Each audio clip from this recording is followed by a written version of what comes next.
Bonjour à tous, c'est Florian du site IT Connect, bienvenue dans cette nouvelle vidéo qui s'inscrit dans la continuité de ma vidéo où je vous ai expliqué comment installer un serveur DHCP sous Windows Server 2019. Aujourd'hui on va aller un petit peu plus loin puisqu'on va mettre en place un cluster à basculement de serveurs DHCP donc sous Windows Server 2019. Donc depuis en fait Windows Server 2012, c'est beaucoup plus simple à configurer qu'auparavant où il fallait vraiment monter le rôle, le cluster à proprement parler. Là, c'est intégré directement dans la console DHCP. Ça se fait finalement en quelques clics comme nous allons le voir. Alors pour cette vidéo, je vais utiliser donc 3 machines virtuelles. La machine virtuelle SRV-ADDS-01, donc qui est un contrôleur de domaine qui est en même temps serveur DHCP avec l'étendue LAN virtuelle. Donc cette étendue, en fait, c'est celle que l'on a configurée à l'occasion de la vidéo précédente et c'est également cette même VM. Donc il y a vraiment une continuité. En complément, j'aurai toujours mon poste client Windows 10 donc, qui sera donc le client DHCP. Et puis il y a un petit nouveau, donc c'est le SRV-WS-01 qui est un serveur donc sous Windows Server 2019 également, qui est intégré au domaine et qui a le rôle DHCP d'installer, mais sans aucune configuration. Il a juste été installé et autorisé auprès de l'annuaire. Rien de plus, rien de moins, comme on pourra le voir juste après. Alors au niveau du cluster à basculement DHCP, en fait, on verra qu'il y a deux modes de fonctionnement. Il y a le mode équilibrage de charge où on va en fait avoir les deux serveurs actifs en même temps et qui vont se répartir équitablement ou non les adresses IP à distribuer en fait.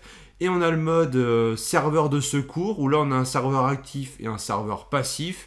Et le serveur passif passe à l'action en fait lorsque le serveur principal quant à lui tombe en panne.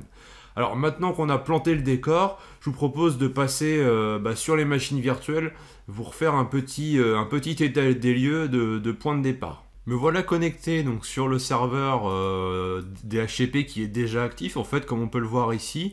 Donc l'idée avant de configurer le basculement, c'est de préparer la configuration d'un côté. Donc par exemple ici on a déjà une étendue avec des options d'étendue, des réservations et tout ça. Déjà même des baux d'adresse actifs, en l'occurrence un bail actif qui correspond à ma VM Windows 10. Donc l'idée c'est vraiment de préparer en amont la configuration sur le serveur source, on va dire le serveur qui existait déjà. Et ensuite on va aller la répliquer sur l'autre serveur à l'occasion de la mise en place du basculement. Donc voici l'étendue qui va nous concerner aujourd'hui. Et puis, donc, comme je le disais, j'ai mon autre VM donc, qui est ici, avec le rôle DHCP installé. Et on peut voir que il n'y a pas du tout d'étendue de configurer. Il n'y a pas non plus d'option de serveur configuré sur cette VM. Donc maintenant, ce qu'on va faire, c'est rentrer dans la configuration du cluster à basculement. Donc pour cela, on va faire un clic droit sur l'étendue et on va faire configurer un basculement. À partir de là, on va devoir sélectionner là où les étendues que l'on veut inclure dans cette mise en place du cluster à basculement, basculement DHCP. Donc là, on va sélectionner tout puisqu'il n'y en a qu'une et du coup, c'est bien celle-ci. Là, on va faire suivant. Donc là, ce qu'il faut, c'est choisir en fait le serveur partenaire. Donc là, on va faire ajouter un serveur. Et là, on va aller choisir en fait notre serveur SRV-WS-01, donc le serveur partenaire, le serveur pair. On va cliquer sur OK. Donc là, on voit bien les deux adresses IP au final des serveurs. Donc juste petite parenthèse, il faut bien définir une IP fixe sur chacun des serveurs avant la mise en place de ce rôle. Donc là, on clique sur OK. Donc il va valider avec son partenaire pour mettre en place la relation. Donc là, maintenant que l'adresse IP est bien montée ici, on va faire suivant. Alors juste petite précision sur cette option, elle apparaît à partir du moment où il y a déjà eu une relation qui a été mise en place pour un cluster à basculement sur ce serveur. Moi, ce qui est le cas ici, puisqu'en fait j'ai déjà testé la configuration avant de faire la vidéo. Donc il y a des traces qui sont restées au niveau de mon DHCP. Donc là, je fais suivant. Et donc là, on arrive, on va dire, sur le gros de la configuration. Donc là, on va donner un nom à la relation. Donc on peut faire, on peut mettre un petit peu le nom qu'on veut. Donc là, c'est vraiment, on va dire, au choix. Une fois qu'on a défini un nom, donc on va passer ensuite au mode. Donc le mode, on a soit équilibrage de charge, soit serveur de secours. Donc moi, je vais partir sur de l'équilibrage de charge. Comme ça, j'ai mes deux serveurs actifs. mais capable de prendre le relais de l'un et l'autre dans le cas où il y aurait une panne. Alors juste pour vous préciser concernant le serveur de secours, donc le serveur partenaire, il va être en général en veille, et on va lui réserver une partie des adresses, c'est-à-dire ici par exemple par défaut 5%, donc c'est-à-dire que si on a dans la plage DHCP de l'étendue 10 adresses à distribuer, eh ben on va en réserver automatiquement 5% pour le serveur passif, le serveur en veille. Comme ça, dans le cas où il doit prendre le relais, il est sûr d'avoir au minimum 5% des adresses qui n'ont jamais été distribuées par son partenaire et qui lui va pouvoir utiliser pour prendre le relais, pour assurer la continuité de service. Donc ici, on va rebasculer sur le mode équilibrage de charge. Et là, on peut voir qu'on peut gérer un pourcentage d'équilibrage de charge qui est par défaut à 50-50, mais ce n'est pas du tout une obligation. Donc là, c'est le même principe. Si on a 10 adresses IP à distribuer dans notre étendue, ce qui est le cas parce que moi, je vais de point 200 à point 209 sur mon réseau, et bien là, on répartit 50-50. Donc chaque serveur va gérer en fait 5 adresses IP, mais on peut faire du 70-30, du 60-40. Là, c'est vraiment au choix. En tout cas, voilà, on peut répartir comme ça la distribution des adresses IP. Ensuite, on a donc le paramètre MCLT ici, donc qui par défaut est à 1 heure et qui me semble être une valeur en tout cas cohérente. Donc ce paramètre a deux fonctionnalités, on va dire. Donc tout d'abord, c'est le temps.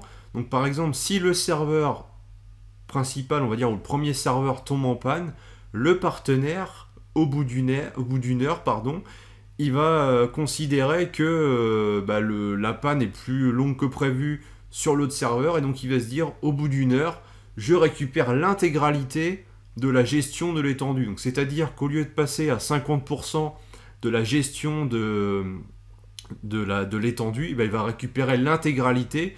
Comme ça, là, on est sûr d'avoir une continuité de service dans la durée et ne pas se limiter en fait à la gestion de 50% des adresses, qui peut être potentiellement gênant puisqu'on peut avoir besoin d'en distribuer 60-70% si le réseau local est vraiment très utilisé. Et donc le deuxième usage de ce paramètre, en fait, c'est qu'il va être capable pendant une heure en tout cas pendant la première heure, de renouveler des baux DHCP qui sont en fait gérés normalement par l'autre serveur, pour assurer une continuité de service auprès des clients qui avaient déjà une adresse IP au préalable. Donc voilà, c'est vraiment en fait la possibilité de gérer une période de transition pendant laquelle le serveur partenaire est en panne, mais on ne sait pas trop s'il va revenir rapidement ou non finalement.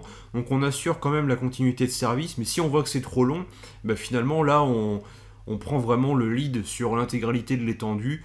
Donc voilà pour ça. Ensuite, on a la fonctionnalité intervalle de basculement d'état. Donc ça, c'est un paramètre qui est un peu bizarre parce qu'en fait, moi, je trouve que qu'on l'active ou non, le basculement se fait bien, en fait. Donc je pense que c'est vraiment une histoire de délai. En fait, c'est vraiment une manière où on va se dire, au bout de 60 minutes, si le serveur pair ne répond plus, on le bascule vraiment dans l'état hors ligne en panne. Alors qu'au début, on ne sait pas trop, on a perdu la communication avec lui pendant les 60 premières minutes potentiellement, mais on ne sait pas trop vraiment pour quelle raison il ne répond plus. Est-ce qu'il est vraiment hors service? Est-ce qu'il y a une interruption sur le réseau? Donc c'est une situation un peu bancale. Et enfin, on a le paramètre activer l'authentification du message, où là on va pouvoir définir donc une clé partagée relativement longue de préférence, qui va être en fait un secret partagé entre les deux serveurs pour sécuriser, pour chiffrer les échanges, notamment la réplication des baux DHCP. Alors maintenant, on va faire suivant.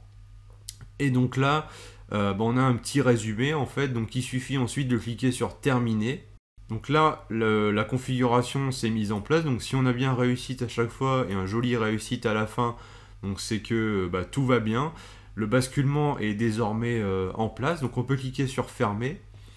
Donc là, à partir de là, en fait, le basculement est censé être en place. Donc ce que je vous propose, c'est qu'ici, on clique sur ajouter un serveur.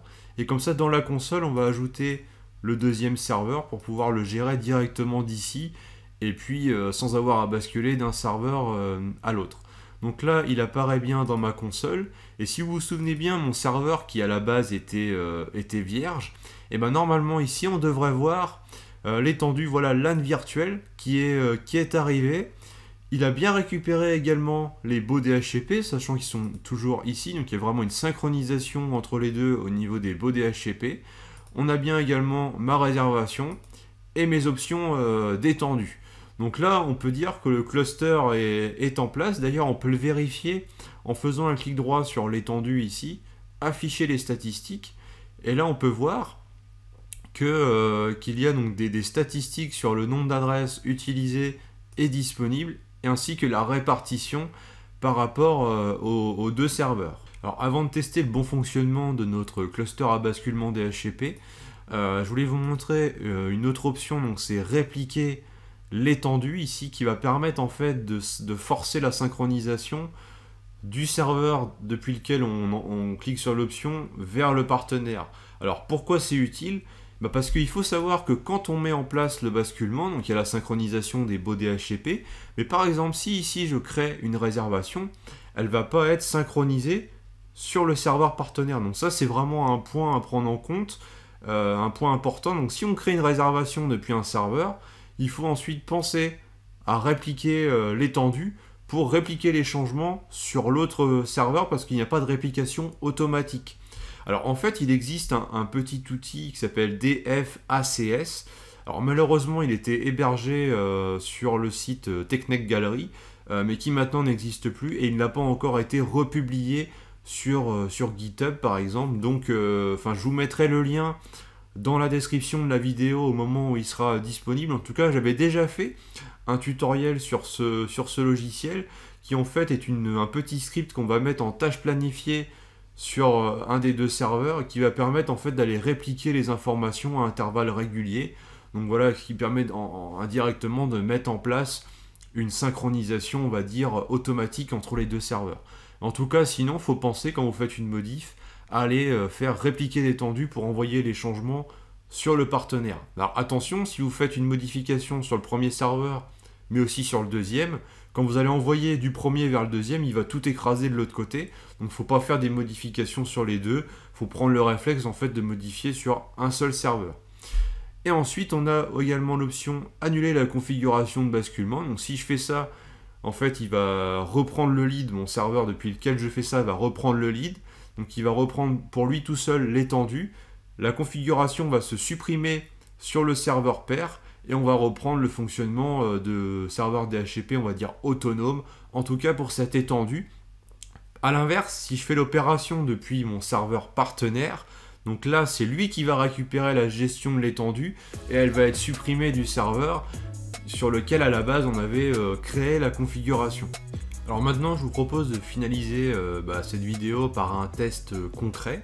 Alors là on voit bien ici que mon serveur PC-W10 il a l'IP en .209. Alors ce que je vous propose c'est d'aller sur ce PC, donc qui est ici, et si on regarde les propriétés de la carte réseau, effectivement on voit bien qu'il est en .209, que c'est une IP qui a été distribuée par le serveur DHCP en .50, donc le serveur SRV-ADDS-01, le serveur principal on va dire, en tout cas le serveur d'origine.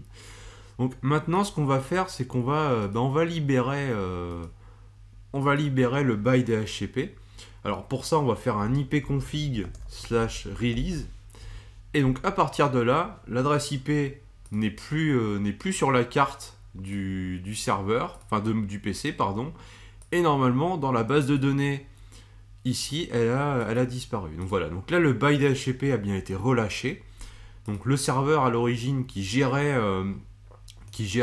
ce client, ne le gère plus parce que le bail a été relâché. Donc ce qu'on va faire, c'est qu'on va simuler une panne, on va arrêter le service DHCP sur le serveur. Donc lui, ce serveur-là qui gère 50% de la plage. Donc normalement, on a toujours notre deuxième serveur qui doit être actif et qui doit gérer lui aussi 50% de la plage DHCP. Donc si je retourne ici, que je fais un ipconfig/renew, donc là, on fait une demande de by DHCP sur le réseau, donc on envoie différentes requêtes, notamment un DHCP Discover pour découvrir les serveurs DHCP qui sont sur le réseau dans le but d'obtenir une réponse. Donc là, mon serveur a obtenu l'adresse IP en .204. Alors si on regarde ici dans les détails, on voit que le serveur DHCP, cette fois-ci, c'est le .51. Donc c'est bien en fait le serveur WS01, donc qui est ici, qui a obtenu en fait, qui a distribué l'adresse IP à mon client. Donc on va pouvoir aller le vérifier en accédant en fait à la partie baud d'adresse. Donc on peut voir ici, actualiser, voilà 204. C'est bien donc ce serveur-là qui a pris le relais, qui a répondu au client. Alors maintenant, je vais remettre en ligne ce serveur DHCP. Donc une fois que le service est relancé, si on va ici dans baud d'adresse, on peut voir qu'il a bien refait une synchronisation directement avec le serveur, l'autre serveur, et qu'il a récupéré donc dans sa base de données des bauds DHCP le bail qui a été distribué à mon PC Windows 10. D'ailleurs, si on fait un clic droit sur l'étendue dans Propriétés, on peut voir ici qu'il y a un onglet basculement qui nous rappelle la configuration qui a été mise en place en mode équilibrage de charge, l'adresse IP du partenaire et le pourcentage pour l'équilibrage de charge. Donc, ce qui permet de visualiser la configuration, mais on ne peut pas la modifier. Pour la modifier, il faut vraiment, entre guillemets, la casser et la refaire. Mais on a pu voir que c'était relativement simple avec l'assistant proposé par Microsoft. Nous avons pu voir avec cette démo avec le client Windows 10 que ça fonctionne, la répartition de charge entre les deux serveurs fonctionne bien, qu'il y a bien donc le serveur qui continue de fonctionner même s'il y en a un qui est HS. Après il faudrait avoir plus de VM et aller beaucoup plus loin dans les tests pour vérifier qu'il y a bien un basculement complet au bout d'un certain temps. Ou s'il y a un serveur qui est vraiment totalement en panne. Après moi je suis limité là par les ressources sur mon PC pour vraiment créer de nombreuses VM, de nombreux clients DHCP finalement, mais en tout cas on a pu voir comment mettre en place un cluster à basculement de serveurs DHCP sous Windows Server 2019. On a pu voir que c'était relativement simple et en plus que ça fonctionne bien. Donc je vous encourage vraiment à mettre ça en place si vous avez la possibilité dans vos entreprises, ou au moins pour tester si vous voulez. Quand on connaît la criticité d'un service comme le DHCP sur les réseaux, donc c'est vraiment important de le redonder pour pas avoir de gros problèmes de connectivité au réseau local dans le cas où votre serveur DHCP est en panne. Même si une fois qu'un PC a obtenu une adresse IP, il est plus ou moins autonome puisqu'il a une IP tout le temps que son bail est actif. Donc ce serait plus en cas de panne, si on a un nouveau PC qui veut se connecter, mais comme le serveur est en panne, le PC ne va pas trouver de serveur DHCP, donc il n'aura pas d'adresse, donc il ne pourra pas se connecter au réseau à moins de lui définir une adresse IP fixe, mais ce qui n'est pas le but. Donc voilà, j'espère que cette vidéo vous a plu. N'hésitez pas à liker puis à vous abonner à la chaîne, à me donner votre avis également sur les explications, et puis on se retrouve très vite pour la suite. Ciao!